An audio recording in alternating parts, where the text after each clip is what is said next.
What's up, everybody? Welcome back to the Trailer Park Live here on the 2nd Street Marvel, where we're coming at you every single Friday night at 8 p.m. Pacific Standard Time. Now, if this is your first time here, thank you so much for being here.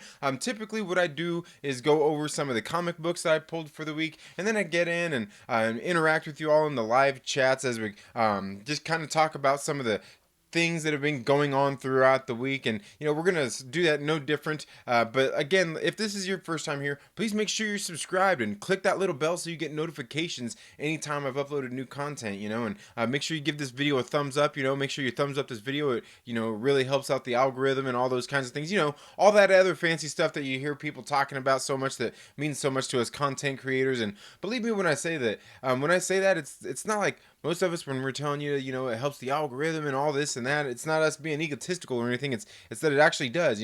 Like your interaction actually helps us grow our channels. It helps YouTube tell everybody, like, hey, everybody, like, watch this video. And if you guys could, I would greatly appreciate that if you did that. So again, if you are a first time viewer here, thank you so much for being here. And if you are returning, thank you guys so much. You guys already know how much you mean to me and how much you guys mean to this show. And I've been doing this show pretty much live every single Friday night for, oh god, I want to say since the beginning of the year.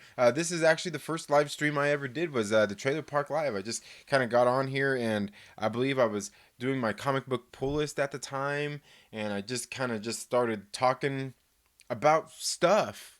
Just sharing more of myself. And in case you guys don't know, my name is Trinity. I am the host here at the 2nd Street Marvel. Now, something else you guys may not know, 2nd Street is actually where me and my friends grew up at. That's where I got that from, 2nd Street Marvel. And Marvel, while it did actually kind of pertain to, obviously to Marvel comics, the MCU and things like that, it actually also has to do because, the word has other meanings besides just Marvel comics and the Marvel Cinematic Universe. Marvel, people marvel at, just, yeah. So it was just, and also, that's like I said, 2nd Street is where me and all my friends hung out at. So to kind of pay homage to that, all my friends and where I grew up at back home, that's why the name is 2nd Street Marvel. And again, my name is Trinity. And again, thank you all so much for being here on the live stream. Now today, I am going to be talking about some of the comic books that I pulled for the week. And first amongst those is House. You know what? Maybe I should save this one. I'm gonna save that one. I'm gonna save that one for last. Okay. I'm sorry. I apologize about that. First, I'm going to talk about Resident issue number 2. Now, this is the second book in this Resident series. Thomas Connolly, welcome to the live stream. Thank you so much for being here. I appreciate it. Resident issue number 2. This was the second issue of this series. The last one just dropped last month. I planned on doing a review of it. Just been busy. You guys know I was pretty busy through July, and then here through August. Just everything's been kind of hectic. But Resonant, I've really liked this series. This is only the second book, and I gotta tell you, as I was reading this book, it seemed really short. I didn't even count the pages or anything, but as I was reading, it was a real page turner, and just everything that's going on in this story. Now, Resonant is actually on Vault Comics, and you can see that right there, Vault Comics. I've read a couple of titles out of Vault Comics, and I've got to say I like what they're doing over there. I was talking about this on Wednesday during my comic book pull list. Is I really do like this Resonant series. Now, pretty much what's going on is, like, it's kind of a post-apocalyptic tale, and it's really, I don't really know what's going on here, but I can tell you something has happened. Obviously, it seems like some kind of plague has swept over the earth, and it actually comes in waves, and I believe that's what they call it, is the wave, when these things come through. But as you can see, like, from the cover here, this is one of the main characters here in the story. This young lady is obviously she has one of her legs amputated. We're not quite for sure how exactly that happened. But this young lady is the oldest of her 3 siblings. She's the oldest one. And Rodrance, welcome to the live stream. Thank you so much for being here. So this young lady, she has 2 younger brothers. One of them has this condition, this debilitating condition, and their father had to leave to go get some medicine for him. So he's been gone for a couple of days by the time we get to issue 2. And the one thing about this is, like, I'm not really kind of sure exactly what kind of tale we got going on here, because you can kind of tell, they're in Fallout mode. These people, these kids are raised, they are very independent, and though this young lady is missing one of her legs, she is very able-bodied. Like I said, you can see there on the cover where she was running, but that's just some of the stuff that happened in like the last issue here, where we see this presence, this evil presence is coming after them, and this is kind of like what I was talking about before. You can see right here through some of the art there how she's going through, running. Her brother trips. She runs by, and eventually, you can see right there. She picks him up. You know, hauls his ass into the house. Excellent series. I love the art in this book too. It's kind of gritty. It really matches. It really matches the story of what's going on. But you can see, and we don't ever actually find out what happened to the man's wife yet, to the kids' mothers. So basically, this father has left his three children in this post-apocalyptic world, left them all alone at home for a few days to fend for themselves. And in issue number 2, we see that the father actually finally got to a place to get some. He actually got to this town to get some medicine and things for his son. And what it's weird, because what he's actually going to trade is these right here, which I'm not sure. Were these moths, cicadas? I don't know, but they're calling them chirpers.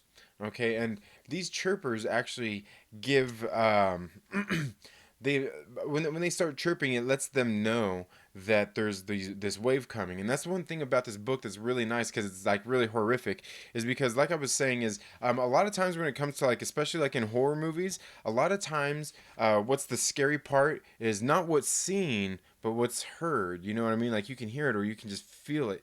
And that's kind of what we got going on in this book. As you can see right there, they got a lot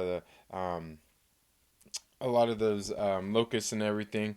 Like I said, I'm not sure what they are, but so these waves come through, and these chirpers help them detect when it's getting ready to come through. And so it was kind of crazy, because his father gets into town to buy this medicine for his kid, and he kind of ends up getting caught up. But what he has in trade for this medicine are chirpers. So he's basically trading these bugs, like I said, I'm not sure what kind of insects these are, but you can actually see, like, right there in that panel, you can see they've got a whole lot of them. You can see they've got a whole lot of them. So I'm guessing that somehow he breeds them or something, and they obviously keep them around to get warning of when these waves are coming through. It's really weird what these waves do too, because like the girl, she gets kind of caught in it, but she started clawing at herself. She's like, I don't know what's going on. Like, all I could imagine was what my arms would look like if they didn't have skin on them. And so she started clawing at her arms, and then the wave eventually left. So this wave somehow kind of drives people crazy. Whereas we seen, like, her father got into a meditative state when a wave was coming through. But what he did was, like, he kind of, like, he tied a rope around himself and somebody else that he had come across. And, like, I don't know if it was just being tethered to something else, somebody else kind of kept them weighted down from being taken away by these waves. It's really hard to say. I don't know. And that's what's so great about it, is both of these books end in a way that make you want more. You know what I mean? It's something I don't get out of any of, like, the big two out of their stories out there. Marvel or DC. Just like the end of the books is like, it's a lot of them you can read, and you could read one issue. It doesn't, like, you want to read a next one, and that's about it. It's not like these things end in cliffhangers that got me just sitting like, oh man, on the edge of my seat, like, this can't end right now. So again, that is Resonant on Vault Comics, man. You guys got to check this stuff out. Absolutely great stuff. Absolutely good stuff, man. Like I said, that first episode, that first issue came out last week, or last month. Read it, and I was, I wanted to read the second one. Second one was really good, and I do got that on my comic book pull list, and I can guarantee you, it's probably going to stay on there until the series is done or whatever happens next. Now, another one I finally got a chance to read, and I pulled this one a couple of weeks ago, because I've got a lot to say about some of these other issues here. So I'm gonna talk to you guys here about Ice Cream Man. Okay, and Thomas Connolly, and Curtis YZ, welcome to the live stream. Thank you all so much for being here. And Thomas Connolly says artwork looks interesting. Might be good. Yeah, I was gonna say, yeah, that Resonant one is really good. And Vault Comics, they're obviously a smaller indie publisher. I've read this so far, this issue of Resonant, that series, and another one that I just recently got into. God, what was that other one on Vault Comics? Um, I think it was called Sarah and the Royal Stars. It seemed like a pretty cool issue. I just got the second issue of that as well. I'm going to be reading. But yes, definitely in this book of Resonant, a lot of the art. I don't know. I thought it like it really serves the story well because like it kind of looks. You can really see just by the coloring and everything that's going on. It just kind of looks gritty and it makes you. I don't know. It's just got that feel to it. It does have that post-apocalyptic feel just due to the way the art is done it and the coloring and everything. It is really great. So yeah, the next one that I'm talking about here is Ice Cream Man.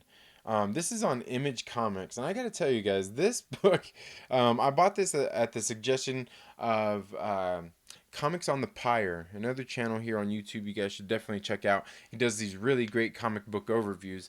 So this one right here, Ice Cream Man, was very interesting. Okay, and I gotta tell you, because you can see the cover there, then you flip it around, and there's the cover there. All right, yeah, it's a flip around book, and it tells you right here at the beginning, you know, um, right there. This comic is a palindrome. It can be read forward or backwards, but if you read it backwards, you got to read it basically like you would like Japanese manga, like if you read it this way, backwards, you would read it like this way, from bottom to top. So you go in here, and left and right to left instead of left to right. How we traditionally read.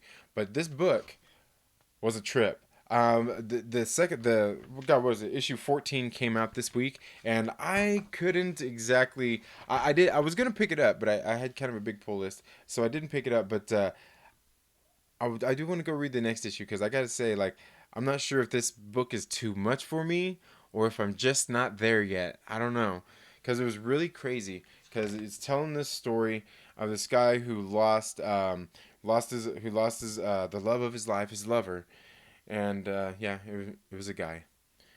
He lost him to cancer, and so he goes crawling down. There's the ice cream man pulls into town.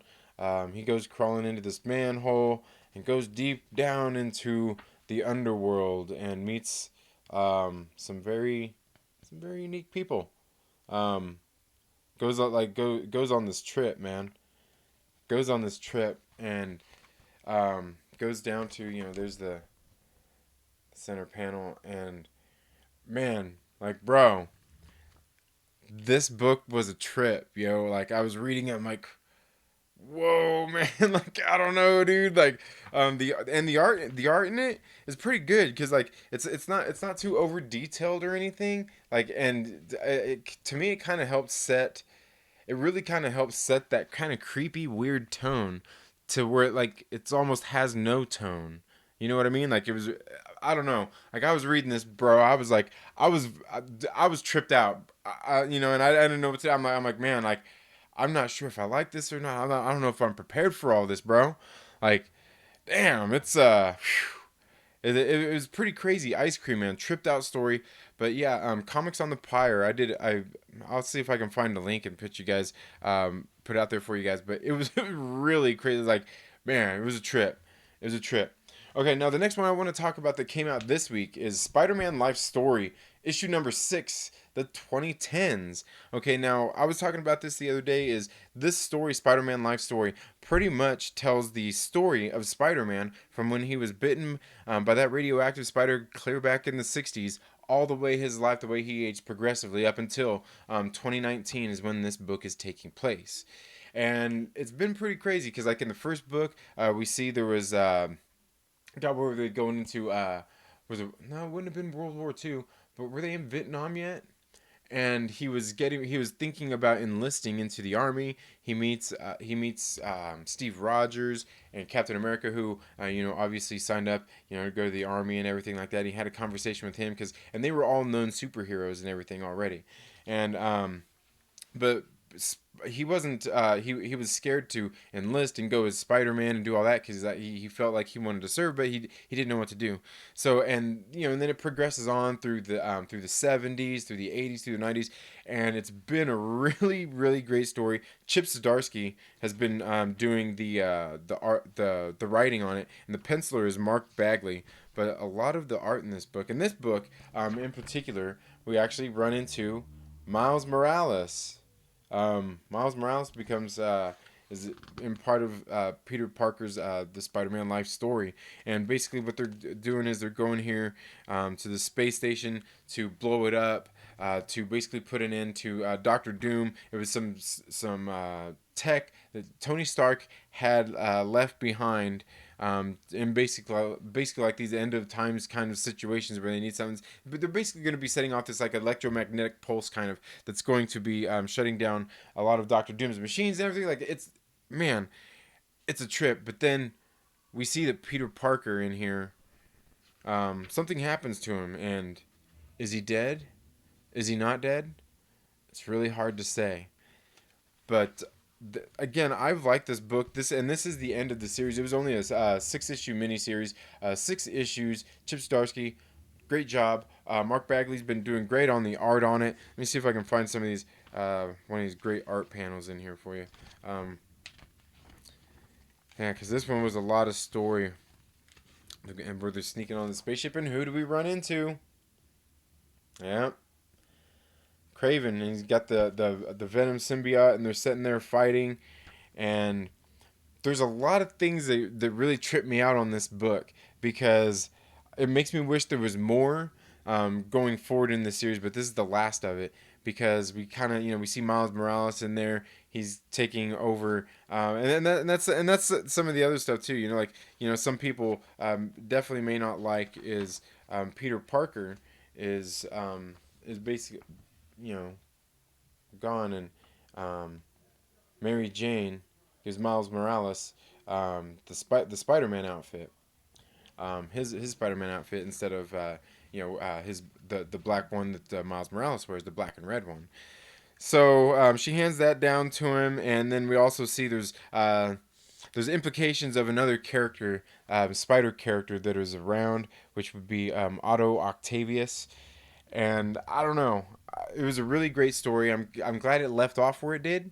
I'm glad it left off where it did, and that is it. And I've heard other people out there talking about they wish that we could get more of these life stories through with like an Iron Man or a Captain America or a Thor. Although I think a Thor one would be too hard to do because Thor is so old. You know what I mean? If that old, it would take more than 6 books, I think, maybe, unless they're gonna tell maybe 100 years for every issue or something, or maybe I don't know. But it was a really great series. The art in it was done really good. The coloring was great in it. And again, that's just basically Peter Parker from when he got bit by a spider until as he aged progressively through life. Great series, great series. Mads Mama Bear, welcome to the live stream. Sweet bedtime story. Oh yeah, how resonant. Oh no, was that during Ice Cream Man? Yeah, I'm telling you, Ice Cream Man was a trip. And I wanted to get it was one of those ones like I don't know if I want to continue reading it, but it kind of had me like I kind of oddly want to read another one to see what it's like. Like I said, I couldn't decide if it was good or not. Fatal J, welcome to the live. Stop flying. Always wearing muscle shirts. Well, I mean, I gotta wear something cool, man. It's hot out here. And I got the air conditioner on, and I mean, it only keeps it so cool in here. So, that's all. That's all on those two. Now, the next one I want to talk about is House of X, issue number 3. This is the third in the House of X series. They have also got the powers of. They're saying it's the powers of 10, but it just says X. I don't know. I don't know. It's not a Roman numeral, right? It's not a Roman. That's the X. Like, I don't know. I'm just giving you a hard time. I don't know. But House of X issue number 3. We're finally getting to get a little bit more direction in the story here and what's exactly been going on. I really liked what Jonathan Hickman has been doing in this series. It's been really good. And I was talking about this last week too. I was talking about the same thing last week, and it's funny because I think one of the I think Young Ripa 59, he was actually did a video talking about this exact same thing earlier this week too. And I was saying the exact thing, same thing last Friday on the Trailer Park Live is through these books, we're getting a lot of these filler pages in here. Like there's just like we get this whole page for what is that? One, two, three, four, five. You get this whole page for 5 words. For a 5 word quote. For a 5 word quote, you get a whole page. And then you turn the next page, where you normally get the titles, where it tells who the author is, the writer, the artist, and all that stuff. Then you got 2 more pages. So that's 3 pages already. Like this is usually 1 page, okay, but they got 2 here. So basically, we got 2 pages already on there. They're just like fluff, okay. And this book was $4.99 as compared to most of them are $3.99. Okay, so there's that, and and then we get more of it, more story. Now the thing is I was talking last week. We're getting a lot of this stuff, and like this stuff doesn't have to be in there. I get that it's integral to the story. It is. It's pertinent information to the story that's going on here. But I still feel like this right here. It gives you this whole timeline right in here and explains all these things. These are things that you just read in the comic book. If you're reading the House of X and Powers of X, these are already in there. Now this is the House of X, and the things that they're describing in here are from the Powers of X. So I get why they have that in here.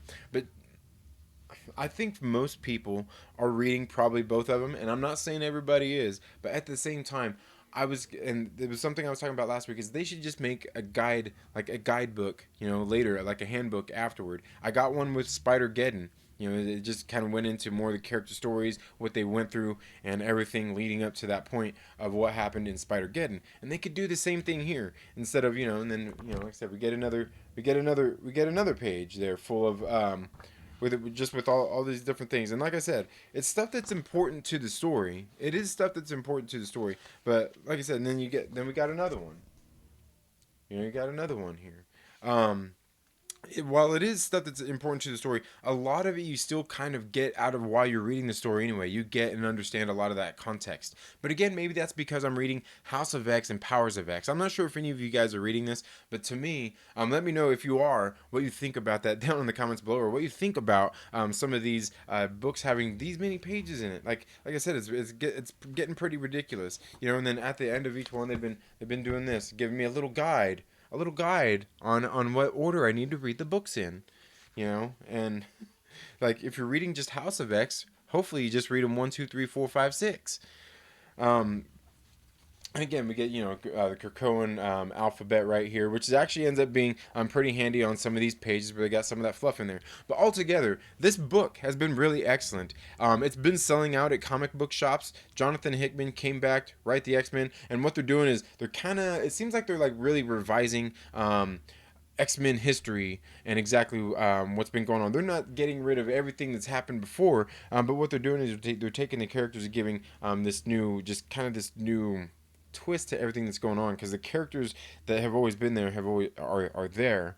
But what's happening throughout this story, and a lot of it is through Powers of X 2 that we've been learning, like some of the backstory of Moira McTaggart, and basically she's been she's been revealed to be a mutant, and basically what her mutant power is she dies and resurrects, and she only has, I believe she has like 10 or 11 lives.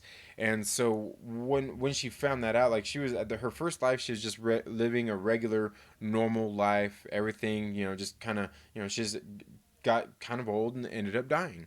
And then in her second life, she was growing up, and she was like really smart because she retained all of her memories when she dies. And so she wakens up with all that same knowledge. And when she was a baby the second time, they all realized, they're like, whoa, she's very special because she's like super advanced and everything like that. So then, given what had happened in her previous life, she kind of went through and changed things in her second life. It's almost like that movie. Remember that movie with Tom Cruise, Live, Die, Repeat? What was the name of that? Edge of Tomorrow. Remember how he would like die and just like reliving the same moment over, almost like Groundhog Day, kind of like that. It's like that. So she's going through her lives. Like the first couple of lives are kind of not wasted, but she kind of starts feeling things out. And what's going on here in the background is oh well, no problem. Thanks for being here, Road Rants. I appreciate it. And let's see. Okay, Roseanne says, "Oh yeah, it's late for you guys where you guys are at." Um, let's see. Christy says, "Oh, they're all laughing." Yeah, it's late for you guys there in the Central Time Zone. I'm from Kansas originally, so yeah, I completely understand. Both I listen to creepy pastas before bed. I'm not sure what creepy pastas is, but sounds interesting. It sounds interesting. I listen to General Zod and LB and all those guys on their live stream usually as I'm going to bed. That's what I'm usually listening to here in General Zod's like he kind of got that little echo. You can tell General Zod when you're listening to his videos. Got to work early. All right, man. Have a good one. So yeah.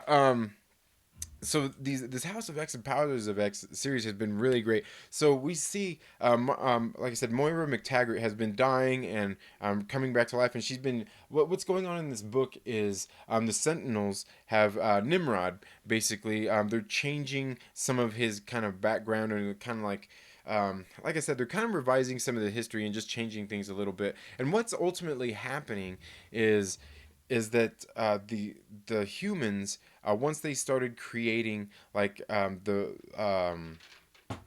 once they started creating the Sentinels to whose sole purpose was to kill mutants. Once they started doing that, it basically set into motion where they were basically it goes from making Sentinels to God, what is it like the mother molds, and mother molds make Sentinels, and also these other um, uh, like things like just all these different versions of basically what are sentinels in the long run, and eventually the higher you go up the scale is like they're factories, and these mother molds make like there's different levels of them, and that's some of the stuff that they've explained in the Powers of X, where we're getting some of these filler pages in House of X. Okay, so again, so they're making all these things. So basically, what they're trying to do is prevent Nimrod from from ever coming about, because Nimrod, his ultimate existence is to not only is to destroy mutants, but to destroy basically the what brings about mutants and things like that. Which, as the humans are developing the technology out of the fear of mutants to destroy mutants, they're not realizing that at the same time, once they make this machine that's going to destroy mutants, and eventually, with the machine's thinking, it's going to put an end to all mutants, right? It's going to put an end to all mutants. That's just how machines think. I mean, think about Agent Smith in the Matrix, right? So, what this thing is eventually going to do once it's done with mutants and they're eradicated is it's going to no longer worry about humans, because if mutants wouldn't be around if it wasn't for humans, because mutants come from humans. You know what I mean? It's all triggered when they're in their adolescence and all of that. You know, mutants. Um, so that's ultimately what it comes down to is Nimrod is eventually going to come to the point just like Ultron did, and if you like into the MCU and stuff like that, just like Ultron did at the same time in Age of Ultron, Avengers Age of Ultron. So the machinery is going, the AI basically is going to kill them, because that's what happens once they develop this AI, it was going to go out and eventually destroy all of them, and so basically the X-Men are going in to stop this from happening, because this Nimrod is going to basically wipe out everybody, and there will only be basically AI sentient life, is really all there's going to be. And so the one thing that I find interesting about that is because it's changing kind of the like some of the backstory with like the X-Men, changing some of that story, but also like the relationship with humans, because now like basically in the long run, I kind of feel like the humans and the mutants are basically going to be on the same side to want to put an end to to Nimrod ever being created, and the X-Men are basically going back to they put out these sensors and everything. They built this like an early warning system that once they've got these thresholds set, And once these thresholds are met, that's basically from that point on is when a Nimrod is going to be developed, and that's what they're trying to prevent altogether. They're trying to prevent Nimrod. So basically, that's what happens with Moira McTaggart as she's been going back, through her life. She's been going back and resetting and trying to get to the point. And she tried to ally with everybody. She tried at first. She tried to work with Charles Xavier. She tried to work with Magneto. She went to Apocalypse. I mean, she went to everybody and told them like, here's what I know. Here's what I know. I've been living these lives, and like pretty much opened up her mind to them so they could see. And it was like really crazy stuff.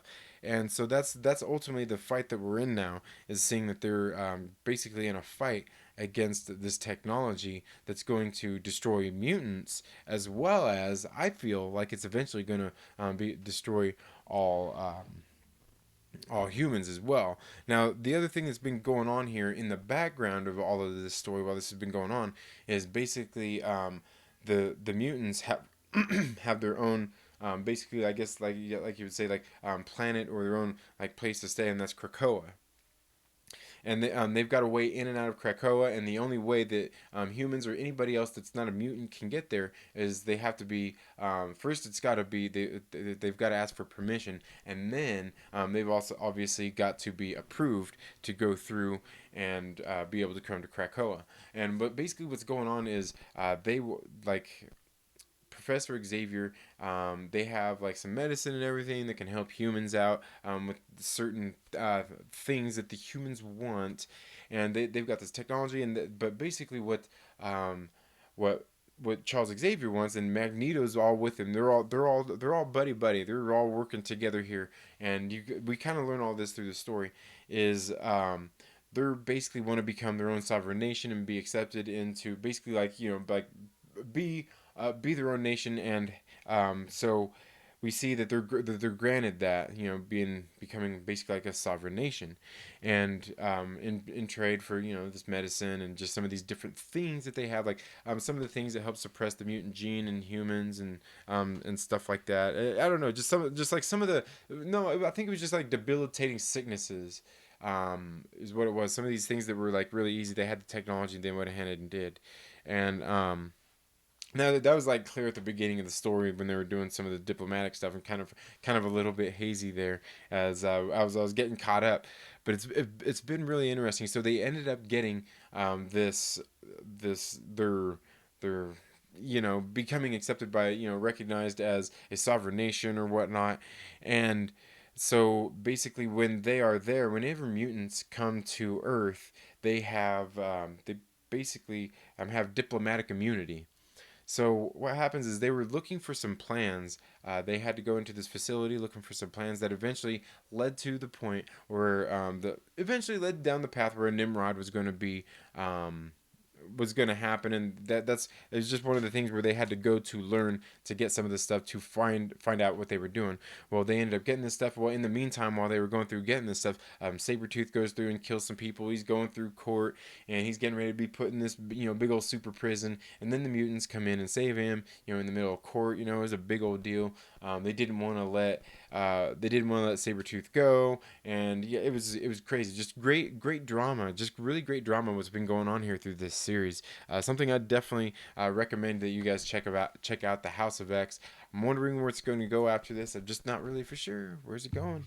Like I said, there's 3 more issues of House of X that are getting ready to come out, because this one's a 6-issue series, and then Powers of X is 6 issues also. But after this one, because there is a reading order, I believe after this one is House of X number 4 again. Where like what we had was House of X 1 released, then Powers of X 1, then House of X 2, then Powers of X 2, then Powers of X 3, and now it's Powers of X 3, and I'm guessing it's going to be House of X 4 is what the next one is going to be. But it's been a really good series, and like I said, you probably can't get out and go to your local comic book shop if you haven't already to go out and pick these up. They've been selling out in comic book shops. They're already doing second printings of them and everything. But if you're not too picky about not having the physical copy, you can always read your comic books online. You can go to Marvel Unlimited, or not Marvel Unlimited. You'd have to go to Marvel.com and purchase the digital copy there. and you can read it on your phone, your tablet, your computer, all that stuff. Or you can even go to like Comixology.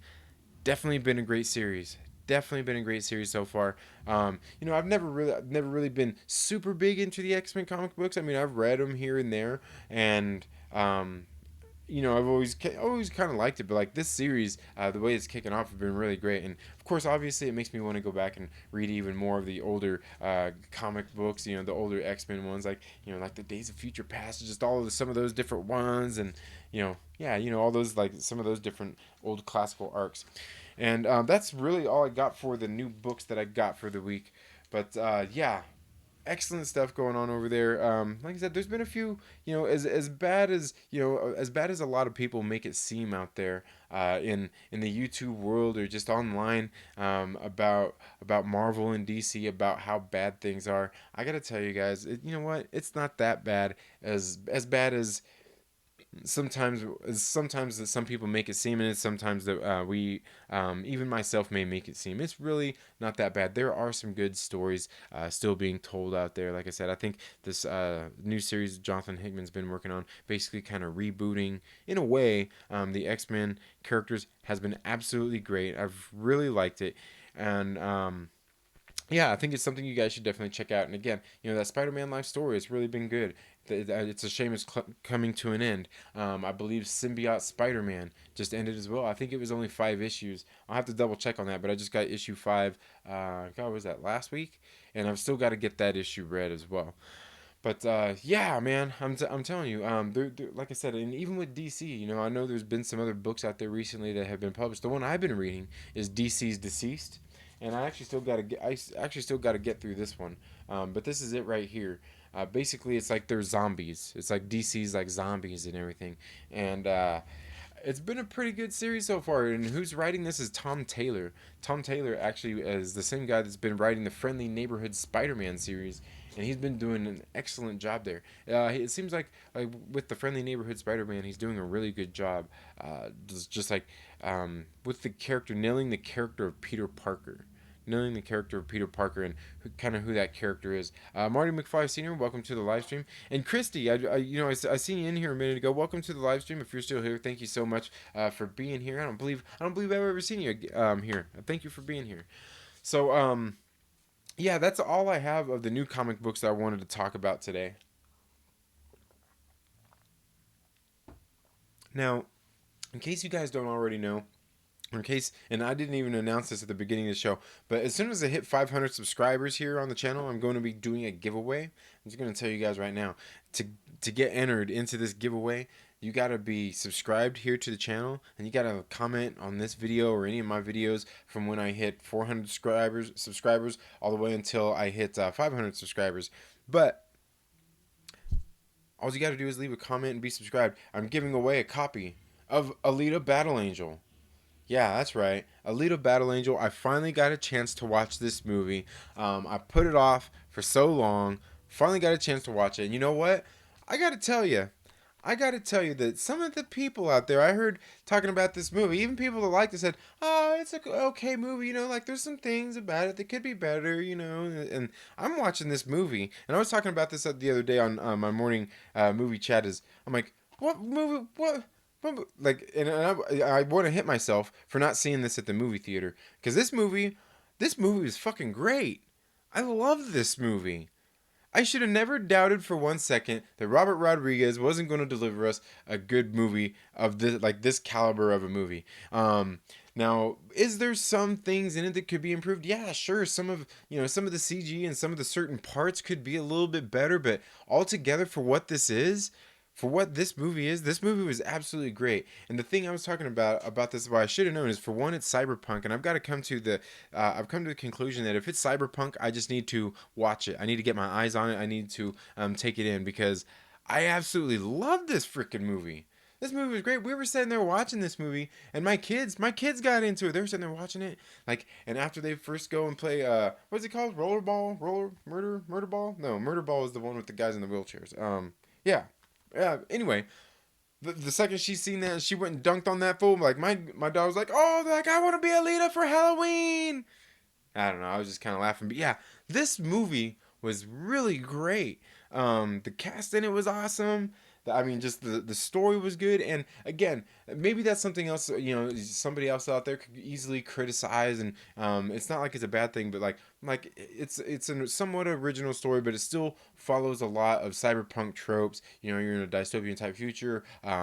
People upgrading their bodies with technology. You got fully robotic people in this world. There's some big overlord, overseeing everything, that's got their little hands all over everything, keeping people oppressed and all that kind of stuff. Yeah, sure. I mean, that's just kind of what cyberpunk is about, I think, for the most part. When you see most of the movies, I mean, whether you're talking like Alita, or you're talking Blade Runner, you're talking The Matrix. You want to talk about like hell, I was even trying to talk about Hackers. Is that movie considered cyberpunk? I don't know. That movie Hackers. It's the same kind of thing. The man trying to keep people down. So yeah, sure. I mean, you could give it that, but other than that, I thought the story here was great. It was absolutely great, and you know what? It doesn't give you a happy ending, but it kind of does. You know what I mean? That's what's so great about movies like this. Is just some of those you know uh, just some of those things that happen in the movie like that. Like you still like the hero still wins, but it still doesn't end on a perfectly good note. You know what I mean? And that's life. That's life. And yeah, so this movie, as soon as I hit 500 subscribers, I'm gonna give away a copy of Alito Battle Angel. But you know what else I'm gonna give away? When I hit 500 subscribers, I'm also gonna give away a copy of John Wick 3. Yeah, that's right, John Wick 3. So that's two giveaways I'm going to be doing once I hit 500 subscribers. And again, to get entered into that, you got to be subscribed, and make sure you leave a comment in this video or any of the other videos until I hit 500 subscribers, which, as awesome as you guys have been out there helping me grow by being here on the channel, subscribing, liking the videos, and watching my videos, it really helps the channel grow, and you guys are so awesome for being here and helping me grow the channel. You guys mean the most, and please leave me any feedback in any of the videos, as that helps me grow as a content creator. And recently I started to get I started changing some things here on the channel, little things that maybe you guys didn't notice that I had gotten from suggestions out of viewers here on the channel, and some of them I don't even know if they're subscribers, but it was just feedback I got from people. And one of the things somebody was talking about was you can hear in a lot of my videos, you can hear this. Um, you can hear my the theme music. You used to be able to hear it there in the videos. Just sitting there playing in the background. And so I stopped doing that in the background. So I just started using it for like the intro and then the outro. I stopped running it through the video because I just had it turned down really low in the background. And there was somebody saying, "Oh man, great video."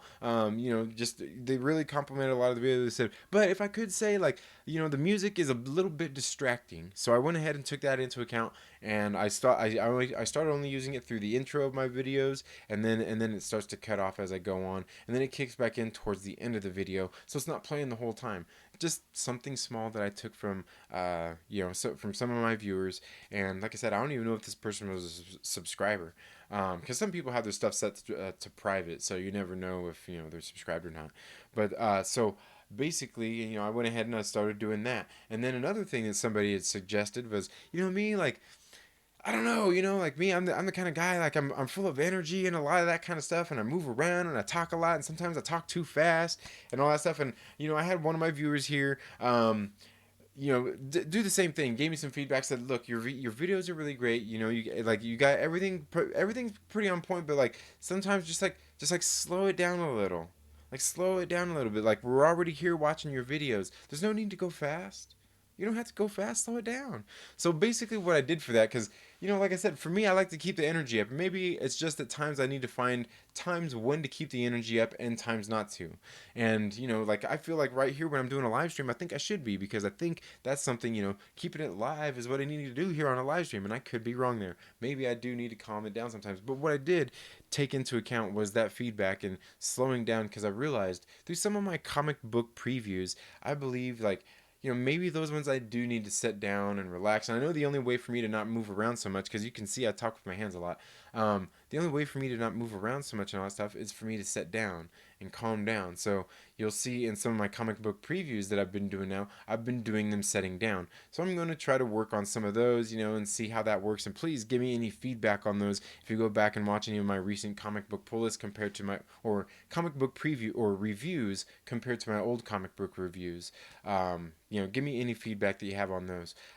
Because sometimes I feel like, sometimes on some of them, I feel like I really want to bring the energy, because that's like on the ones that I really like and I want to tell you about. I just want to be excited about it and tell you guys and be like, yeah, yeah, yeah, yeah, yeah. You know what I mean? Well, maybe not quite like that, but I feel like a little more excited about it. Whereas like a book, I feel like I want to sit down and kind of be a little more calm and be able to, I don't know, maybe express myself a little bit better. Because I was actually just doing a comic book review, and I did it and I shot it and I was sharing my feelings on there. And then I was watching it back, and I realized, like, man, I got to reshoot this video, because there was some things that I said I didn't realize saying at the time, that it sounded bad what I was saying about the story as it pertained to what I was talking about, and not necessarily didn't reflect necessarily my opinions or my feelings on exactly what was in the story and what it was addressing, because it was addressing something that I agree with. So I'm like, man, but like, if you knew what it was, you'd probably sit here and be like, dude, this dude is all right. Unsubscribe, and I'd be like, oh no, that's not what I meant. That's totally not what I meant. So I got to reshoot that video, but I do have one going to come out for Spider Gwen here that I've had for my Patreon supporters to watch there for the past week. Marty McFly, welcome to the live stream, sir. Thank you so much for being here.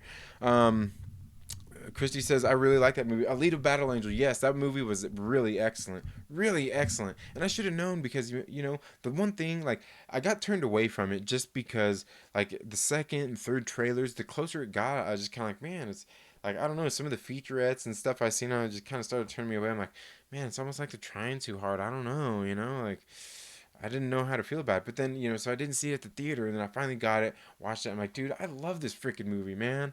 I love this movie. I should have never doubted Robert Rodriguez. I'm sorry, bro. I'm sorry, Robert Rodriguez. Are you going to do another Desperado? I'd, hell, I'd pay to see it.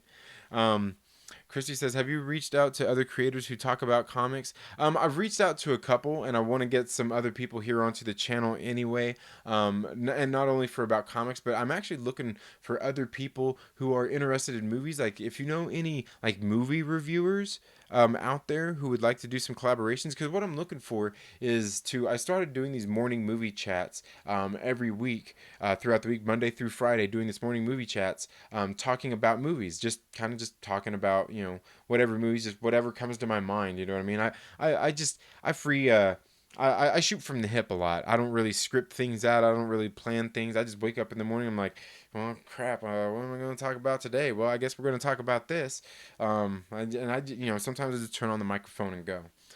Just talking about movies that I love. But what I want to do, the reason I started doing that was because I know there's a lot of people out there that I know that don't like John Campea. And me, like, I watch the John Campea show every single day. I like the John Campea show because this guy knows about movies. That's the same thing. Like, I grew up doing that. I grew up all through my life. I was born in the late 70s, and just as I was growing up, I grew up at such, like, the greatest time ever. I swear to God. But don't we all kind of feel that way? Anyway, I was growing up, and where I grew up at, we grew up out in the country, and we were 13 miles out of town anyway, from where the little town is that I grew up in anyway.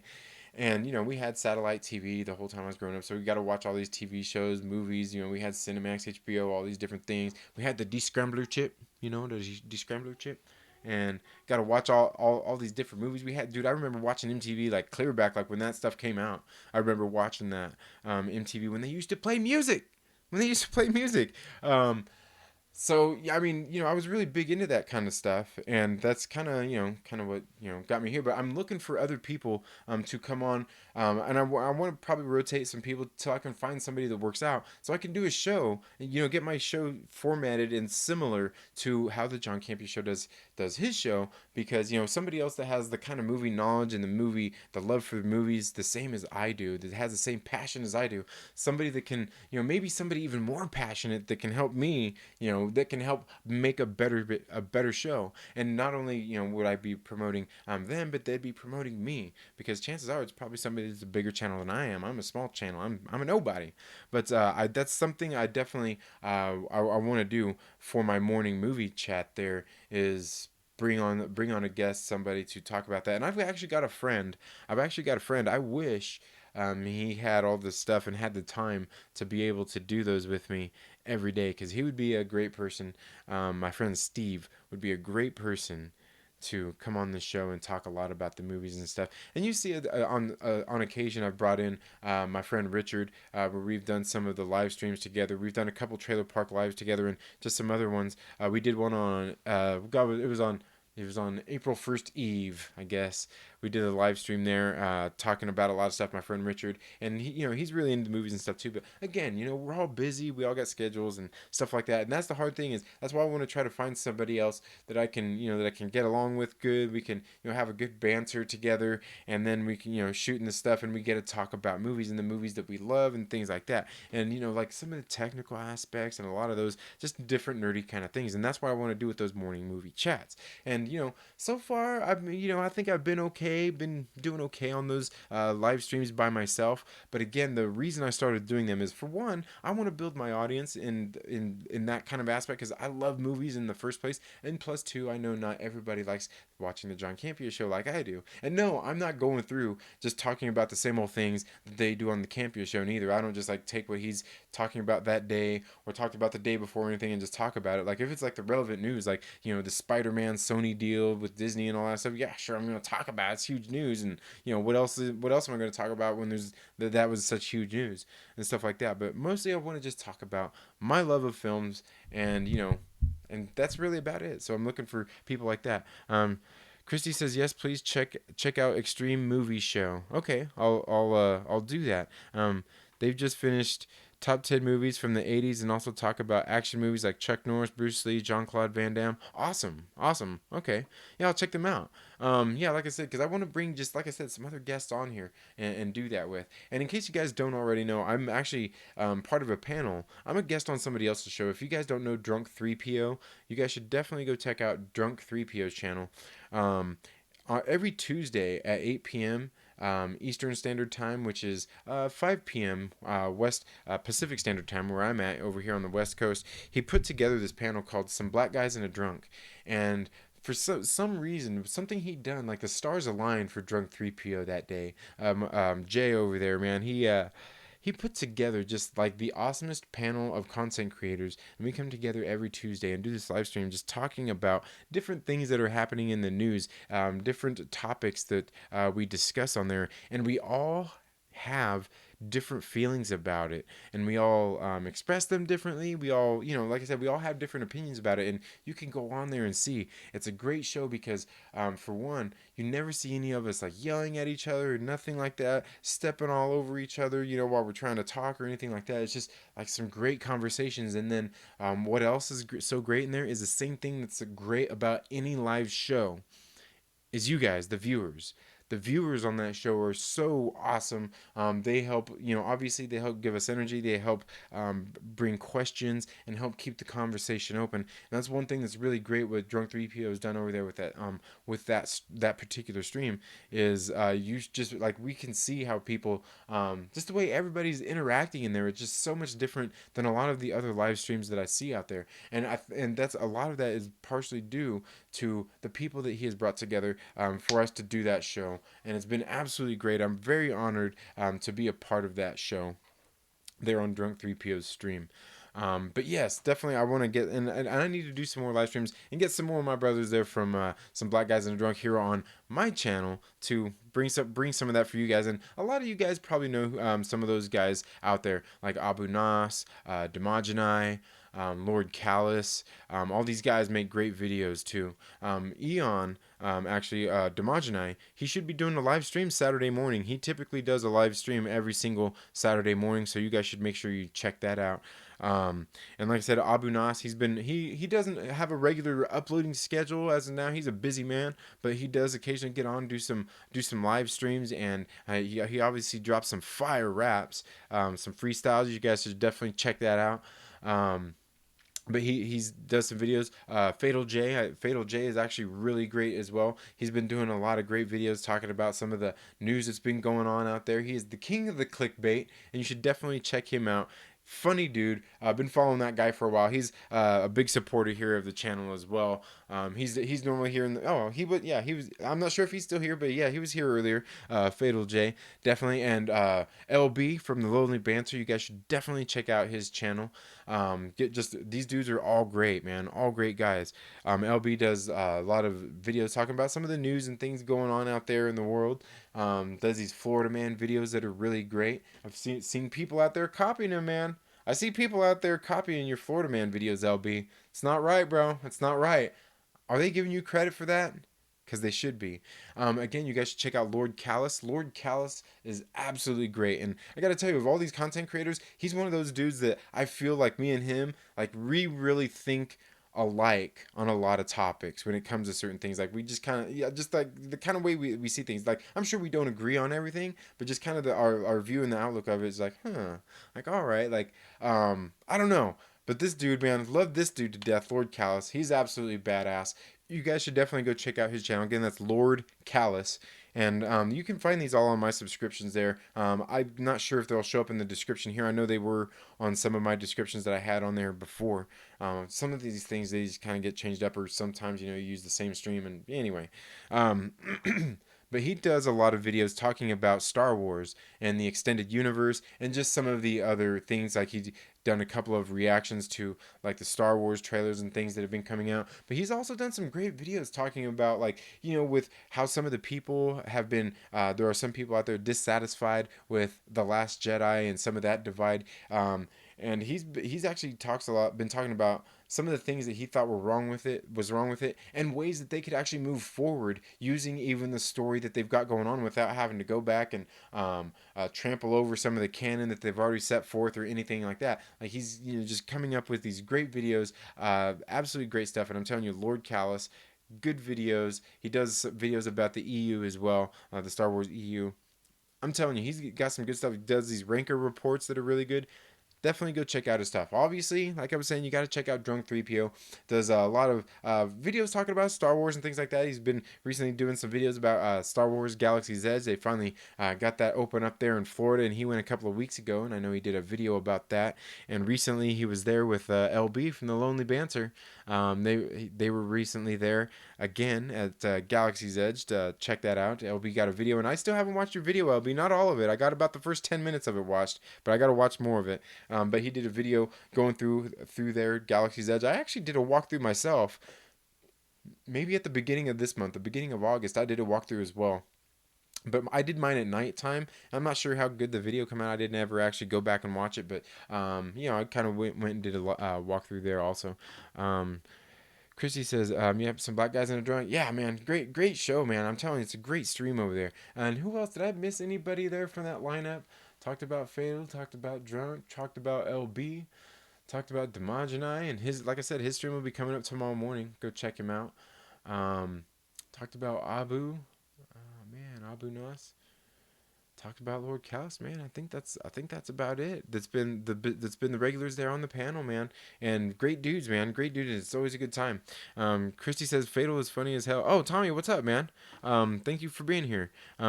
Christy says Fatal is funny as hell. He is, man. He cracks me up. Like I found Fatal J through Nerdy Blurb TV, and in case you guys don't know who Nerdy Blurb TV, his channel link is definitely down in the descriptions. At the very bottom, not the very very very bottom, but at the very bottom, just above where I got the music credits on there.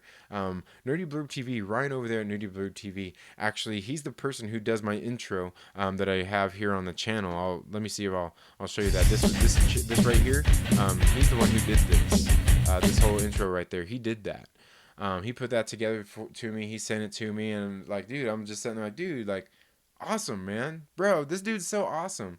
He does so much for us, for the nerdy community. He started doing these things called the Fandom Initiative, where we started getting together. He pulled these content creators together, and we all just submit videos, and, he kind of helps promote us, and we just talk about a bunch of nerdy things, and it's always a good time. Oh, is that one of my kids? I think one of my kids is coming in here. But he's been doing these really great things called the Fandom Initiative. He's done two of them so far. Really cool guy, Ryan over at Nerdy Blurb TV, and that's how I met Fatal J. Was originally through there. You can come in if you're trying to come in. Um, and Chrissy says, "Do what I do. I do on live streams. Just put the links in the description." Yeah, I usually do. I usually have it all ready to go. But sometimes, like I said, I shoot off the hip. I'm not really always sure what I'm going to talk about, so I just kind of take things and run with them at times. But I do generally always have a few topics that I want to talk about. So you're definitely right. I should work on that. Again, I, I'm so busy with everything. Like I run my own business. So I do that all the time. I'm a cyclist as well. So I spend a lot of time riding my bike. I spend a lot of time in the garage working out. Also, my business, I go out and I see a lot of people. I started doing, being here, started being a content creator. And man, in case you guys aren't content creators, man, it really takes up a lot of your time. It can get time consuming, especially when you're trying to do some like try to make some nicer produced videos, my normal videos that aren't the live streams. Try to make them really nice and get them edited well and do things, just certain things like that. And I've got some other things that I want to do more creatively for some of those videos. Maybe like for some trailer reaction videos. But then I also do like my Trailer Park Live, or the Trailer Park News, I mean, where I go through and I'm just doing like silly skits and just being, I don't know, just being moronic, I guess you could say. Just some fun stuff. But yeah, so I guess that's some shout outs to my brothers out there. You guys should definitely go check out Curtis YZ. Welcome to the live stream and thank you for being here.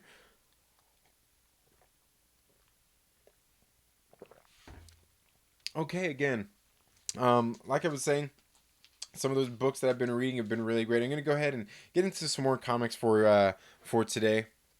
There's this other series that I've been reading. It's on IDW Comics, and it's this title I probably wouldn't have normally went out and read because it's I read a lot of like the superhero stuff and everything, and I actually read this book. My comic book shop, my local comic book shop, Bases Cards and Comics, right here in Lancaster, California, actually gave me a copy of this book to bring home and read and do a review on. And I shot that review like 3 different times, and I just wasn't happy with it because I couldn't express how great this series was. And that series is Kanto.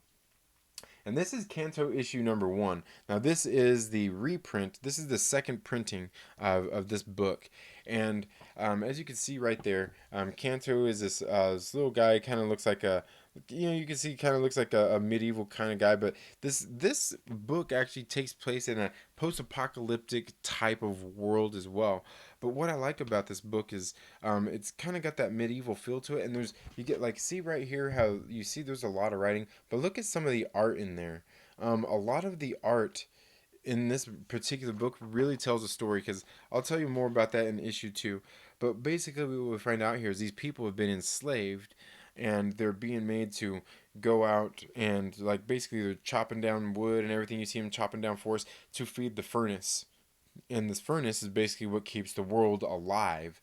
And they've all been enslaved to do that. And basically when they were born, these people like Kanto and his people here, when they were born, they were born and their hearts were replaced with clocks. You see, their hearts were replaced with clocks when they were born. And basically, if their clock gets damaged or when the time runs out, I mean, they're pretty much useless. And they throw these people who got them enslaved, the slavers, throw them in the furnace and just help feed the furnace. So, and basically, what's happened in this story is these people aren't allowed to have names. They aren't anything. I mean, they're just slaves. That's all they're there for. And so, basically, they don't have families, anything like that. They're just there to be slaves to feed the furnace, and that's it. They're basically useless otherwise. So what happened here is Kanto was actually given a name by somebody that he ended up falling in love with. And so she gave him a name, started calling him Kanto. So he obviously, she ends up, something happens and she gets damaged. Her clock gets damaged. So she has limited time. So basically what happens is Kanto is going to escape the enslavement to go out to this place that he's heard about to get her heart back and replace the clock with her heart. and she's given him a name. They're forbidden to have names, but what's cool about this is, like I was saying, there's some of the art tells the story, but we get these really great panels where after his lady friend gets hurt here, we get some of these really great panels right here. Like you can see, okay, you can see the art there where she's hurt, and then we get these panels right here where it's pretty much just blank, and you're just getting conversation, and the way that it's written, and the way the blank pages like that kind of help set this emotion and this tone up for the story. And throughout the story, at the beginning, through some of the exposition that we're talking about, just like this old, like an old knight's tale, where about this kid who became a king, and he did that. He saved the queen who was enslaved and trapped, and he was just basically a nobody. He was really a nobody, but he rose up to the occasion and became king. And it was a really great story that they're telling over this, and basically setting up that Kanto is going to go out there and he's going to be this hero. And then issue number two, about issue number two is, issue number one was really great and got me into a story that I wouldn't normally read. Now, issue number two here, of Kanto, was a little bit different. This one, while it was a really great story, it seemed like it didn't have as much words in it, and we got a lot more, just of like the art. Like right here, you got two full pages without any language, without any words on it. We get a lot of of pages through this book with no, look, here's two more. We get a lot of pages through this book that are just the art telling the story. All this action, look, like that's how many 6 pages now, and that's just as much language as we've gotten through 6 pages, and then you can go here through the next one. Not much speaking on it, and that's what going into the second book. I was like, okay, they're doing something different with this story, and I like it because here they're through this second issue they were letting more of the story be told through the art, while there was very little words, very little actual speaking parts. There, like I said, there was more, there was more narration over the top of some of the pages at the beginning, as they were kind of reintroducing you to what was going on in the story before. And like I said, again, here we're another 2 page panel. We get where. Where there's just not very much talking in this issue. And the thing is, Kanto goes on this mission, and he eventually makes an unlikely friend, one of these beasts who is normally out there to just trying to feed on different things, and they definitely eat people like Kanto and things like that. Kanto's people, and they don't exactly say what kind of people they are. And then and then this third issue was really great because then we got more story, and there are already 3 issues in here, and I believe this series is only going to be 5 issues long. So it's going to be a limited edition series, or a limited mini series. But again, here we see he gets to this place. He comes across this guy. They get trapped, basically, and they meet this guy. They're looking for this hermit, and it ends up being the hermit that they came across. That they had met, and they come across him, and he was the person that is supposed to have had the hearts that they had when they were removed, and when they replaced it with clocks.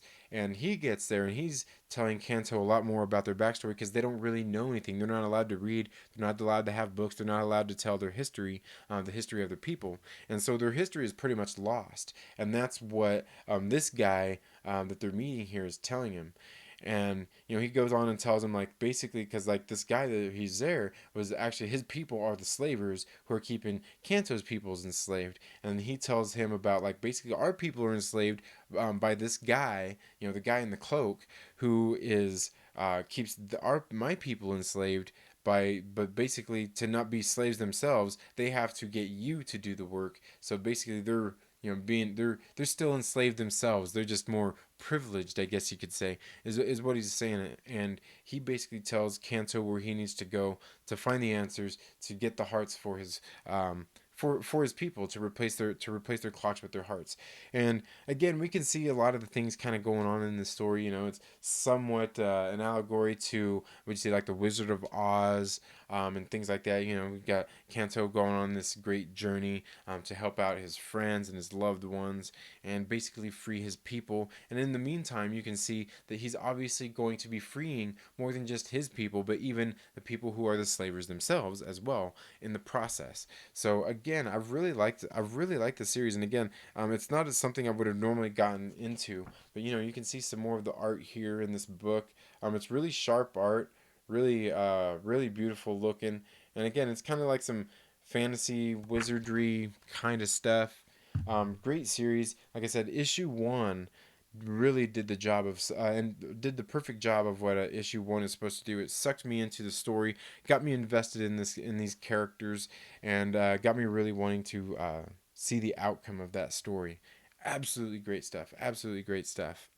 Um, so yeah, that's just just a few of the books that I've got. Now the other one that I want to talk about is I've been reading and I've got to do a review on it too. Is Neon Future.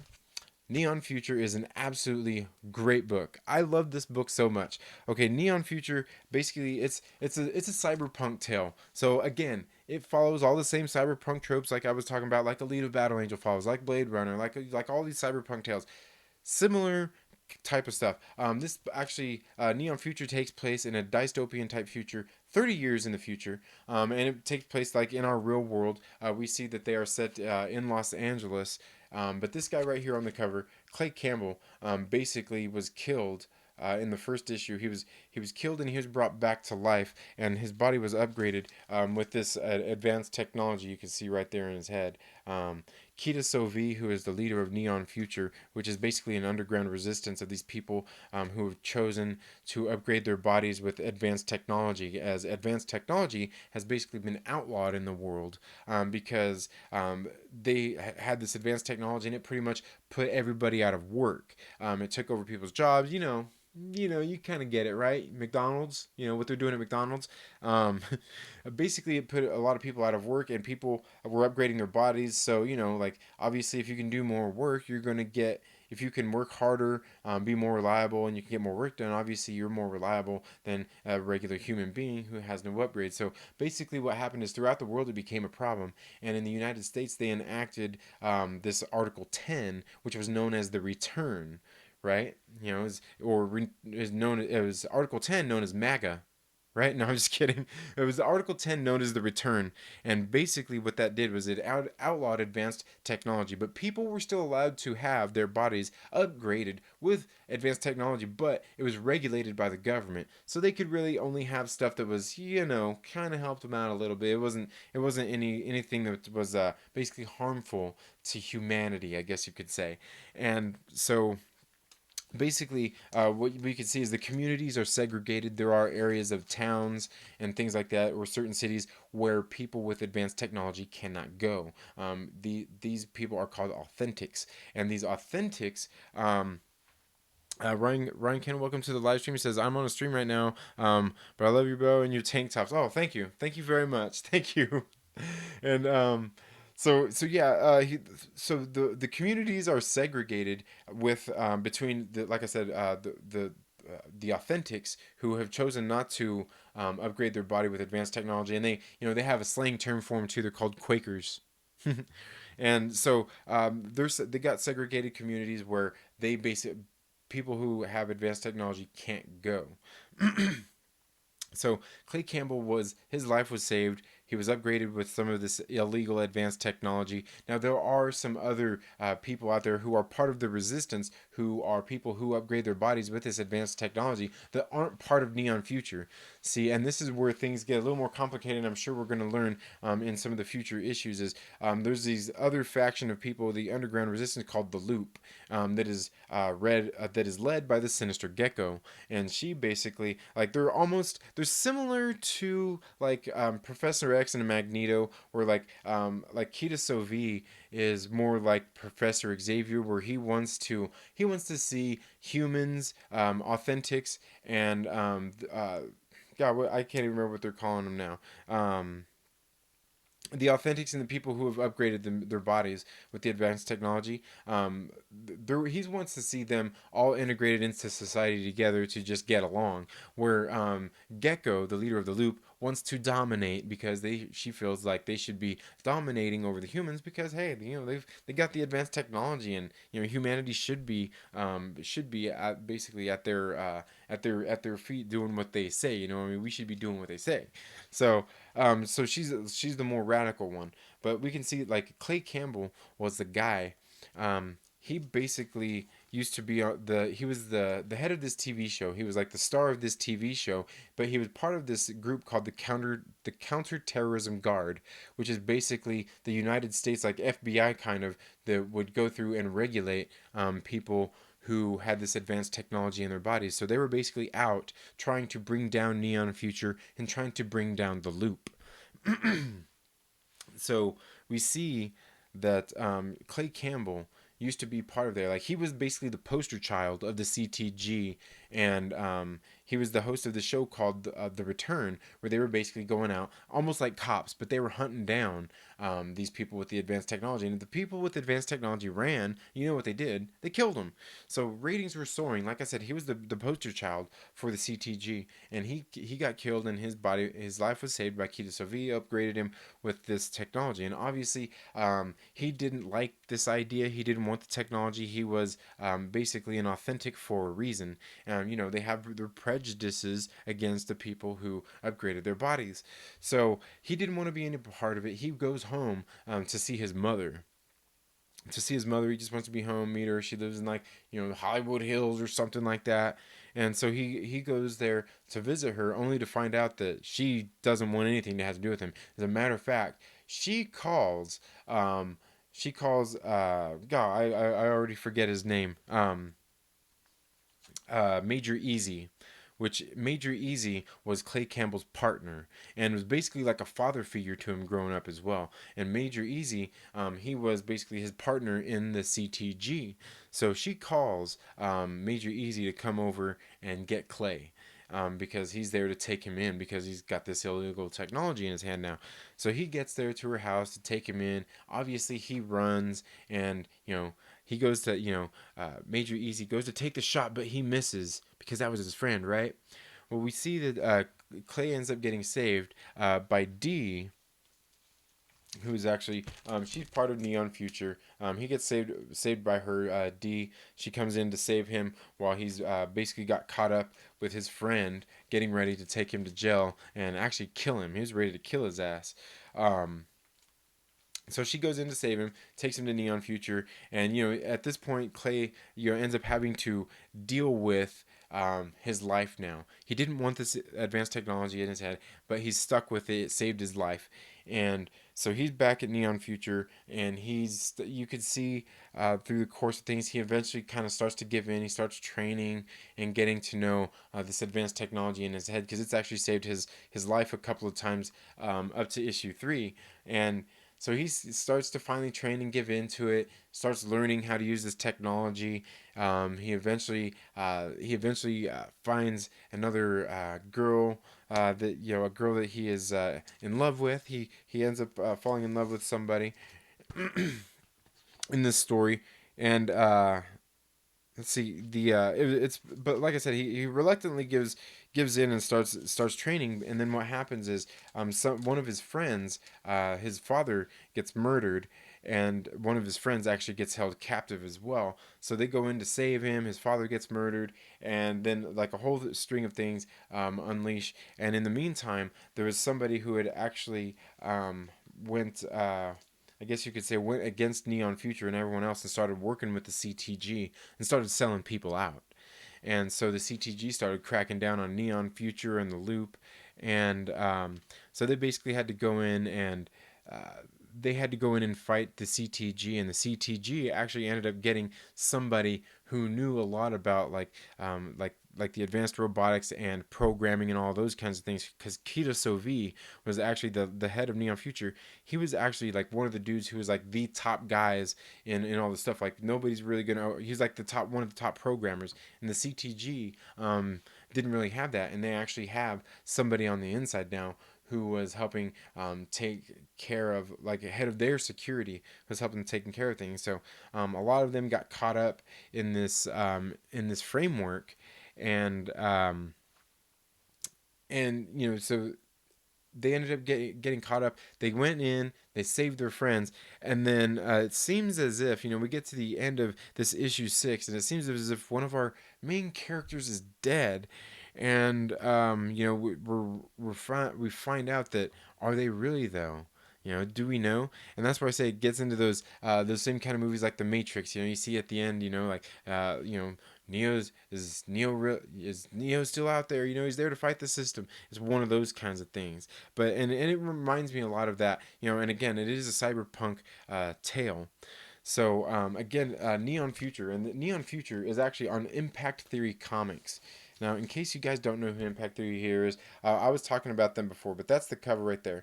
And Steve Aoki, in case you guys don't know, Steve Aoki is, like, I believe, a DJ or something like that. I'm not sure what they call them, but he makes music and stuff like that. And he's like one of the characters in this book. Kita Sovi is actually modeled after him. It's drawn up and it looks like Steve Aoki. Pretty cool stuff. But Impact Theory Comics. This is on Impact Theory Comics, and the thing about Impact Theory is, in case you guys don't know who they are, you should go check out their channel here on YouTube. It's Impact Theory, or I believe the channel is Tom Bilyeu, who is one of the co-founders of Impact Theory. And Impact Theory, this is on Impact Theory Comics. This is the only book that they put out. This is the only book. That's how small and indie this book is, and they're actually their sales. Apparently, their sales have been really good on this, and they've been marketing it like we see out in the comics community. There's like the Comics Gate and all these different things out there. People doing campaigns through Indiegogo and through means like that, and I think that I highly urge everybody to go out there and support Impact Theory Comics and this book in particular. Again, that's Neon Future, because these guys are doing something it seems like it's very rarely done anymore, whereas they're having this book completely printed up on their own, and they're doing it through comic book shops. They're growing this book actually through comic shop readership. And that's something important, especially these days, with everybody's talking about the comics industry is going downhill. The big two, DC and Marvel, are in trouble. And while that probably is very true to some extent, they're still getting sales. And altogether, somewhat, print is kind of dying. Everything is going to more digital age, but comics are something we still need to keep around. For me, I'm not sure about you guys, if you guys read comics. I like having the physical copy in my hand. I feel more connected to it. I feel like I'm more invested in the story. And plus, I've got it right there and I can read it anytime. Same as I can in digital, but for some reason, it's just different here. But again, these guys are building this comic book through just like the old school way. You know what I mean? And that's something that's nearly, like, I wouldn't say it's nearly impossible to do, but it's so hard to do. And these guys are actually out there doing it. And that's one of the things I like about this book. And like I said, I've seen people out there, a couple of other people that I've seen reviewing this, not many people have that I've noticed, saying like, oh, it's typical stuff, this and that, follows all these tropes. I'm like, yeah, it's cyberpunk, bro. That's kind of what you got to do. I mean, that's the name of the game. And show me one cyberpunk tale that's not kind of like the next. You know what I mean? That's just what it's about. It's a very specific type of subgenre. And again, I like this. I think you guys should go check this out. Now, the thing I want to tell you guys is this is issue number 6, just came out. They actually said in the back of issue 5, and then here in issue 6, they only had this originally planned for 6 issues. They were only shooting for the 6 issues, but they actually had a larger story, but they were only planning for 6 issues, and if it did good, they were going to go to 12. And after the first couple issues, they already went ahead and said, okay, we're going to 12 issues. So he went ahead and greenlit 12 issues, and on their path, since they've gotten here to the 6th issue, just in that short amount of time, it's been doing so good that he said they're going to push towards 18 issues for this series, okay? And I've got to tell you guys, that's the thing I'm telling you I love about this book, is they've already got plans for 18 issues just through 6 issues. And I urge you guys, please go support this book, go support these guys. Impact Theory Comics, because what I want to do, I want to see by the time they get to 18 issues, can they get to 100? Can they plan to have at least through 50? Let's start with 50. Okay, let's see if we can help get these guys through 50 issues of this book. I absolutely love this book, what they're doing in here. Now, they've got a whole host of people that are helping make this book. Tommy says, I buy a lot of trades now for older stories I missed in comic shops. And that's very true. And that's kind of where I started out when I got back into reading, was I started with the trade paperbacks. And that's what I was getting ready to say next, Tommy, was this book, Neon Future, they are going to be releasing a trade paperback of this very, very soon. I believe here in maybe in the next month, they're going to have a trade paperback on this. And I'd suggest, if you guys don't want to go out and buy the single issues, and you can go to their website and buy the single issues as well, or you can even get on there and buy just the digital copies of it. They have it there, and you can read that on your phone, your computer, your tablet, and stuff like that. But again, if you want the printed copy, I would suggest go get the printed copy. Beautiful books, absolutely beautiful. But they are coming out with a trade paperback on it, and when they come out with a trade paperback of it, I may actually go get a copy of it and maybe do a giveaway of it. That's how much I love this book and how much I want to see this book succeed. Again, Neon Future, Impact Theory. Go check them out on YouTube. Here, I'm telling you, Impact Theory is one of my favorite channels here on YouTube. Do great interviews with a lot of great people. And like I said, this has a lot of people who are putting in work into this. Here we see it's got Jim Kruger, who I believe is one of the writers. Okay, it's produced by Tom Bilyeu, Steve Aoki, and Matt Cullen. And the script is by Jim Kruger and Tom Bilyeu. Tom Bilyeu is one of the co-founders of Impact Theory, and Jim Kruger is a comic book writer. And I'm not sure what all he's done. I know he's done this title for sure, and I know he was just pushing another one called No Ones that I seen, and I went ahead. I believe issue number 3 just came out on No Ones, and I asked my comic book shop to go ahead and get those issues in for me so I can check those out. And it says here the story is by Jim Kruger, Tom Bilyeu, Steve Aoki, Matt Cullen, Dana Brower, and Samantha Levinshaw. And you can see just the host of people that they have put onto this book and who they've got working on it. Just a whole bunch of people putting in work on this book, and I'm telling you, I absolutely love what they're doing with this book. And I tell you, like I said, it follows some of those stereotypical tropes, and I've heard people criticize it for that. But I'm telling you, when you're in that subgenre, that's what you're talking about anyway. But I also think that they're very self-aware of that. They poke fun of that at times in this book. While this book takes itself seriously, it also kind of pokes fun at itself too. It's really great in that sense. And like I said, it's something I definitely like. And you can actually go get a copy of issue number 1 for free on Impact Theory Comics of Neon Future. You can go to their website, and I did a review on it. Impact Theory of Neon Future issue number 1. I did a review on it, and I told you in there how you can go find a copy. But I'll tell you right now, I think if you just go type in impacttheory.com, it'll take you there to their website, where you can go and you can find the comics and then find issue number 1. And then what you're going to have to do is you go down, find issue number 1, and click digital copy. Okay, you click digital copy, and then you add it to your cart. And then you add it to your cart. You're going to do it just like you're doing a purchase. It's going to ask for your email, and it's going to ask for a billing zip code. It's only asked for a billing zip code. It doesn't ask you for a credit card or anything. Nothing like that. It's just asking you basically for your email and your confirmation of who you are and your address. And I'm sure they have that for data collection reasons. But also so they know that this one person, whoever it is getting this book, and it goes through your card, and it comes out to be $0, and they send you the email that has that link for free, and you can read the book. Issue number 1 was absolutely great. I actually got to get my physical copy of issue number 1 still, of that book, and they were actually giving away at San Diego Comic-Con, they were giving away issue number 1 for free. Yeah, they were giving them away for free, and I think they were even doing signed copies, and they were probably charging for the signature or something. Maybe, I don't know. Maybe they weren't. Maybe they just wanted you to stop by the booth. I don't know. I wish I could have made it to San Diego Comic-Con just for that book. That's why I wanted to go there, just for that book. Also because they had a variant cover of issue number 5 there, a Comic-Con exclusive cover there, for that book as well. And again, I really like this one as well. You can see there on the cover there how great of art this has in it. I'll show you the middle. Where's it at? Where's the middle page at here? I thought it was in the very middle. apparently it's not. There's this really great panel. Oh yeah, right there it is. Almost like the cover. We see right there where they show up and it's got the guards there. Great stuff. Great stuff. I think there's another shot of it here too, somewhere that happens. Oh yeah, check that out. Just like on the cover. Again, beautiful artwork they got in here. Beautiful stuff. Um, Good stuff. Like I said, I mean, this is like I said, this is one of those books that I think everybody should go out. This is the cover of issue number 4, and that's Dee, one of the main characters there. Um, she's obviously one of the augmented. Um, but yeah, I'm telling you guys should go out and support this book. One of my absolute favorites. When the trade paperback comes out, you guys can look forward to the fact that I probably will do a giveaway on that. And yeah, it'll probably be one I'll probably I'll get all shipped out and everything too. Of course, it will be for U.S. residents only, because shipping on something else like that would probably be pretty expensive. But yeah, again, Neon Future, definitely a great series. I think it's one you guys should definitely go check out.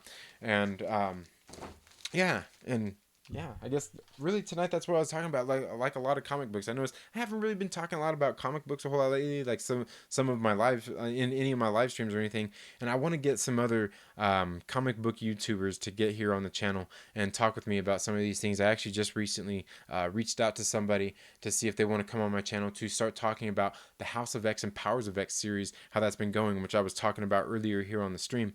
To see how it's been going, just to get somebody else's, just to have a chat and be nerdy with somebody else about comic books, because I don't really get chatty and nerdy with a whole lot of people about comic books, and I need to. Another person I've reached out to, that I want to get here on the show as soon as I can is Young Rippa 59. As soon as I get a chance to touch bases with him again and figure out nail down a time, I want to do just an interview with him, just get down and talk about comic books and just kind of the YouTube thing and how that's been going, and just kind of learn more about him. In case you guys don't know, you guys should go check out his channel, Young Rippa 59.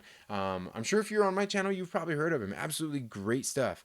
Great stuff that he does over there. But I want to see if I can get him here on the channel at least one time. I want to see if I can get Josh from the Den of Nerds here to do a live stream with me one of these days, where we just kind of do the same thing, just kind of talk about like his particular space where he's at, introduce you guys to him, and kind of what got him into YouTube and all these kinds of things. And then and gosh, there was somebody else that I was wanting to get here onto the channel as well, just to talk about some different things, just some different people to talk about some different topics, man. To bring some value, maybe bring some more insight to me, like about some of these certain creators and things like that. People that I like and respect within this space. Young Rippa is awesome. Yeah, dude, he's absolutely great. Yeah, Young Rippa is a very good channel. One of my favorite channels out there. Like he's one of those ones. If I'm watching something or I'm out working and it comes up, I get the notification he's going live. Boop, I'm clicking on it like right then. Beep, I'm there. I'm there. I'm there in the live stream. Yeah, absolutely great channel. Love his work, and it's just because he just has a way of doing it, like and even in some of his recent videos he's talking about people talking about he's just negative about comics and all this and that, and it's not the truth. Like there's just some things that he don't like seeing in some of these comics, and he talks about it. And there's nothing wrong with that. Like I get that. You got things you don't like. That's what a lot of people here on YouTube do. If you don't like something, you come here and you talk about it. And the thing is are you one of these people out there who's just somebody who's mad to be mad, or are you out there somebody who actually reads these books and knows what's going on and knows has a really legitimate reason for being mad? And that's the one thing that Young Rippa definitely is he reads these comic books and he knows what he's talking about. He's invested in these books, and that's the thing, and that's kind of what I'm starting to do here. As I'm getting more into reading and reading through some of these books and things like that, as I'm doing some of my comic book reviews and hopefully getting better at my comic book reviews. And that's something I need feedback from you guys to see. Go back and watch them, and please leave me feedback on them. Whether you not just whether you agree with me or not, but like let me know how I did in the review. Like did I give my feelings enough on it? Did I intricate my opinions good enough? Because I've been finding that it's almost really easy to talk about books that I like, but books that I don't like is where I find the challenge and where I want to push myself a little more, and I need a little more feedback, because those kinds of things are what I need to grow. And the reason I think it's more fun and more challenging to do comic books I don't like is because I actually have to work harder at expressing my opinion and intricating it in a way that makes it understandable, other than like, oh, this book sucks.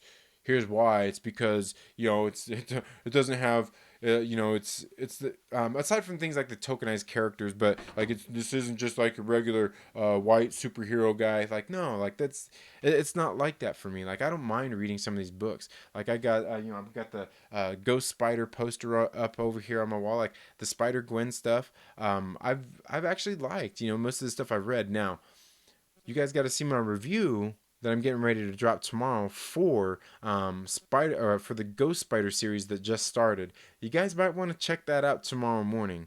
So make sure you go check that out. But altogether, like this last series, it was Spider Gwen Ghost Spider. It was tied into the Spider Geddon series that recently happened last year, and I liked it. I actually thought the series was pretty well written. The character was fun, and it was fun to follow.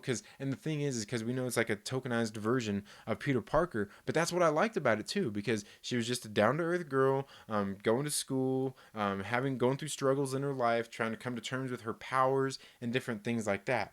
And again, it was just tokenized Peter Parker because these were basically the same kind of stories we got from Peter Parker, just like the Miles Morales Spider-Man, which is a book I used to pull. And again, these aren't things that I'm overly angry about. Like I'm not, like I've even been reading the Captain Marvel series, and it's been okay. It's been all right. I mean, it's not the greatest. I mean, I've certainly read better books out there, and but like I said, then you go and watch Young Ripper 59, and he's more invested in some of these characters, and he really tears into them, and he could go a mile a minute tearing them down and telling you exactly why. And I probably could do some of that same stuff too, but like I want to be, because I'm not as like I said, I'm not as he's more passionate about it. You know what I mean? I want to get there and feel my feelings, but I obviously don't feel the same way he does about all the same things neither. You know what I mean? Because we're all different people, and that's why you and probably me too go to a host of different channels to check out different people's opinions on some of these books, whether they liked them, whether they disliked them, why they disliked them, and things like that. So your guys' feedback is crucial in helping me do that, and helping me grow as a content creator, and letting me know how what you guys think about how my videos are. Um, Tommy says he's passionate and knowledgeable. Definitely wears his passion for comics on his sleeve. Yeah, definitely, totally. And he's kind of an inspiration of mine. And like, while I say, I kind of I'll go into some of the comics and why I don't like him. He's obviously more passionate about it and has a lot more passion for some of the reasons why he don't like some of the things that he don't like. And I completely get that. And there's some of the things like he talks about on there that I wholeheartedly agree with. But then when I talk about him, I don't just want to repeat what he's saying neither. You know what I mean? While he's definitely one of my inspirations, like I said, I do still feel differently about it. And some of the things I don't mind as much. Like the Jane Foster Valkyrie thing. He absolutely hates that. I'm reading it. I'm kind of like, it's not bad. It's just goofy. It's just kind of goofy, and I would compare it to, watching some of the, like those 80s and 90s cheesy knockoff action movies, like the knockoff ones, not like the ones that had like the Arnolds and all that stuff, like the B-rate ones, the ones that would be on like TNT or USA Up All Night, like those kind of flicks. And those are the ones, like that's kind of what like a Jane Foster Valkyrie reminds me of. It's not like it's not terrible. It's not it doesn't have like a whole bunch of like well, so far, like any kind of agendas written into it, or any kind of feminism or anything like that written into it. And obviously, it's written by a guy, but that's not to say that it can't have that feminism in there and laid on all thick. But it's not like that. It's just a goofy. It's just like kind of goofy to me, just like a goofy series. And that's not necessarily a bad thing, because like Cosmic Ghost Rider. That series happened last year. It was a little 5 issue, I think it was 5 issue miniseries. Cosmic Ghost Rider. Frank Castle becomes Cosmic Ghost Rider. Like that book, that was kind of a silly book too, but it was really great. I actually liked the book, even though it was silly. And then that's the thing. Like for me, the Jane Foster Valkyrie thing, like it's kind of like it's a little more silly than the Cosmic Ghost Rider thing, but like it's not terrible. It's just kind of silly. It's just kind of silly.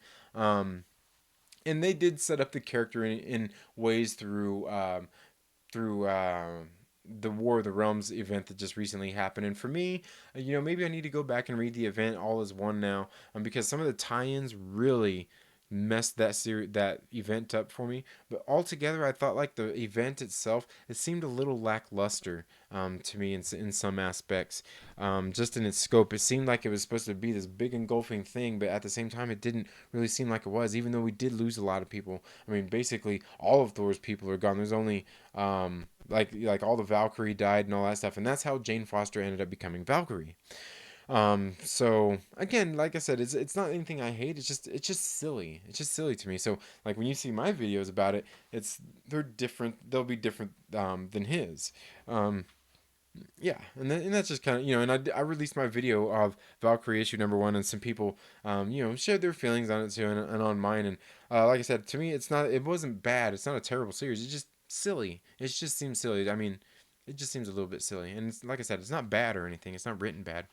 Um, what if books? I got a few what if books, and I've got I got one that I got that was an old one, probably from the 80s. That's what if Thor fought Conan. And I was like, man, I need to go back and read that one, man. And it's sitting there. It's got the Watcher there, all in the background, checking it out. And then yeah, you see Thor and Conan getting ready to go at it. I was like, damn, I need to read that, dude. Yeah, that's a good one. But I've also got what if Peter Parker became the Punisher? I think. Um, and that cover on that one was pretty sick. It's got like Spider-Man and his Spider-Man in the black suit, but he's all like Punishered out, and he's sitting there like shooting his webs, but it's like there's like machine guns on his hands, and dude, it's freaking crazy. And I gotta read that one.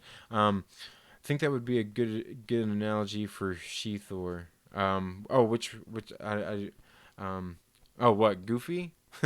Goofy Boots. Speaking of Goofy, did you read the Franken Castle series years back? No, I didn't. I didn't read Franken Castle. That sounds interesting. I'm guessing that's probably has something to do with Frank Castle also then.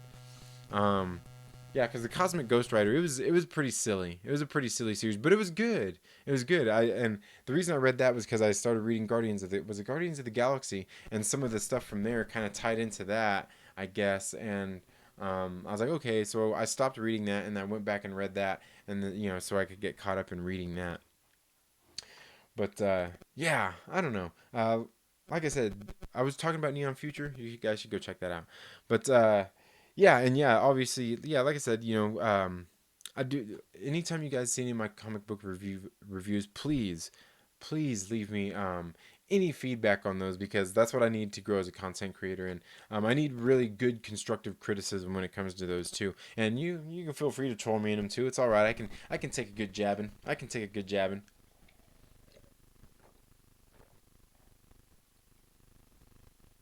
Um, Tommy says the What If series for She Thor. Oh, is that? Oh, you mean? Oh, is there one in there? The What If? I don't know. That'd be interesting. That'd be interesting. But at this point, it can't be a What If now. You know what I mean? Apparently, it can't even be a What If in the MCU now. At this point, it's like, what if we did this and you didn't like it? Or what if we did this and you did? I don't know. But anyway, that's all I've got for this video today, folks. Thank you all so much for tuning into the Trailer Park Live tonight. Now, in case you guys didn't catch any of my live streams earlier this week, I've been telling you guys I've had a really busy week, and my son's birthday was on Wednesday. We're getting ready to have a party for him tomorrow, and I'm making a cake. And I've got a video that I've been doing of me decorating my son's cake, so you guys are going to see me being Betty Crocker and all that shit. So make sure you stay tuned for a video of that, where I'm going to show you how I put together his Spider-Man cake, and hopefully it turns out looking good. So far it looks like trash, and I'm already upset and pissed off that I'm doing it. But anyway, I don't know, maybe it's just me because I'm very anal about my work. I don't know. Anyway, thank you all so much for tuning into the Second Street Marvel today. If you haven't already, please make sure you're subscribed. Click the little bell so you get notifications anytime we've uploaded new content. And part of the reason you want to do that is because, like I said, I'm going to be giving away, as soon as I hit 500 subscribers, I'm going to be giving away a copy of Alita Battle Angel and a copy of John Wick 3 Parabellum. Parabellum. So that would be as soon as I hit 500 subscribers. So make sure you're subscribed. And the other thing you got to do is make sure you leave a comment in this video or any of my videos from when I hit 400 subscribers to when I hit 500 subscribers. And another thing you should do is make sure you share this with a friend, because the sooner we get to 500, the sooner I get to give away these copies of Alita Battle Angel and John Wick 3. Thank you all so much for tuning into the Second Street Marvel today. I hope you all have a very good evening. Have a great weekend, and we'll see you in the next video. Later.